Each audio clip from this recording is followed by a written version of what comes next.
तो जहां कमाई आधी हुई है, महंगाई दोगुनी हुई है, तो सोचिए कि किसानों के परिवार में खुशहाली कैसे आएगी। गन्ने का भुगतान हो, महंगाई कम हो, समय पर खाद मिले, डीएपी मिले, कीटनाशक दवाइयां समय पर मिले, कम कीमत की हो। डीजल पेट्रोल की जिस तरीके से कीमत बढ़ी है और जिस तरीके से भारतीय जनता पार्टी के गलत फैसलों से गरीबी बढ़ी है, अगर हम उन्हीं का दावा माने, उन्हीं के आंकड़े माने, तो वो कहते हैं कि 80 करोड़ लोगों को हम राशन दे रहे हैं। हमारे किसानों को, हमारे गरीबों को ये मजबूर बना रहे हैं।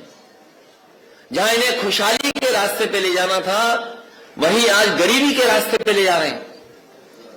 नौजवान के हाथ में नौकरी रोजगार नहीं है, न कारखाने लगे, न उद्योग लगे। और जिस समय सरकार की सबसे ज्यादा मदद की जरूरत थी, याद कीजिए वो लॉकडाउन का समय, जिस समय सरकार आगे आती, मदद करती मजदूर भाइयों की, इस सरकार ने मजदूर भाइयों को अनाज छोड़ दिया। वो यहीं से पैदल पैदल अपने घर पहुंचे, बड़ी संख्या में लोगों की जान भी गई। और फिर जब कोरोना का समय आया, मेरठ के पत्रकार और मेरठ की जनता से बेहतर कौन जानता होगा, न सरकार दवाई दे पाई, न बिस्तर दे पाई। ऑक्सीजन के लिए जो मारामारी हुई, गरीब को लगा कि रेमडेसिविर जैसा इंजेक्शन उसके परिवार की जान बचा सकता है, दवाइयों की कालाबाजारी हुई। और जिस सरकार को मदद करनी चाहिए थी, वो सरकार दिखाई नहीं दी, सरकार कहीं थी नहीं। इसलिए समाजवादी पार्टी ने तय किया है, आने वाले समय में गन्ना किसानों का क्षेत्र है। जब जब समाजवादी सरकार आई है, किसानों की भलाई के लिए काम हुआ, किसानों के हित में काम हुआ है। समाजवादी पार्टी और आरएलडी ने तय किया है कि किसानों का 15 दिन में भुगतान होगा गन्ने का। और चाहे हमें अलग से कॉर्पस फंड या फार्मर्स रिवॉल्विंग फंड को बनाना पड़ेगा तो बनाएंगे। किसानों को किसी भी चीनी मिल के सामने धरने पर और सरकार के सामने धरने पर नहीं बैठना पड़ेगा। किसानों को गन्ने का भुगतान सरकार से कराने का काम और चीनी मिलों से कराने का काम करेंगे। वहीं 300 यूनिट फ्री, सिंचाई पहले की तरह फ्री। और जो हमारे सरकारी कर्मचारी जिनकी पुरानी मांग रही है कि वो पुरानी पेंशन बहाल हो, हम अपने तमाम कर्मचारी साथियों को कहना चाहते हैं, समाजवादी सरकार बनेगी तो पुनः पुरानी पेंशन को बहाल करने का काम सरकार में होगा।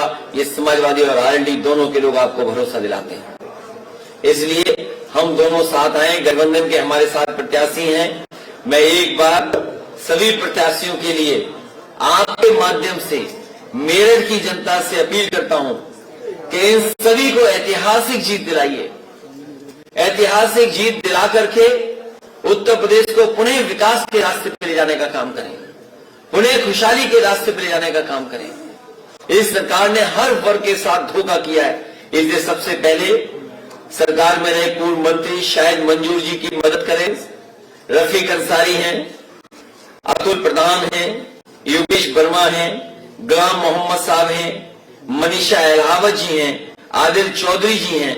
मुझे पूरी उम्मीद है कि आपके माध्यम से मैं मेरठ की जनता से अपील करता हूं कि एक एक प्रत्याशी को ऐतिहासिक वोट देकर के ऐतिहासिक जीत दिलाने का काम करें। साथ ही साथ समाजवादी पार्टी के राजपाल सिंह जिलाध्यक्ष जी का धन्यवाद, मतलू गौर जी जो राष्ट्रीय लोकदल के अध्यक्ष हैं, मैं उनका भी धन्यवाद देता हूं। जो इस कार्यक्रम में लगातार कार्यक्रम को सफल बनाने का काम किया, उनका धन्यवाद। और सबसे विशेष आभार मैं प्रेस के लोगों का देना चाहता हूं कि इतनी विलंब से मैं आपके बीच में पहुंचा हूं, उसके बावजूद भी आप बड़ी संख्या में हैं।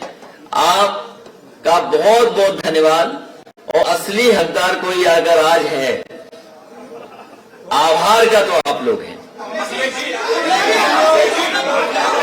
हम दोनों लोग फ्री हम पूछते रहिए एक बार पूछिए, हम लोग जान ही रहे।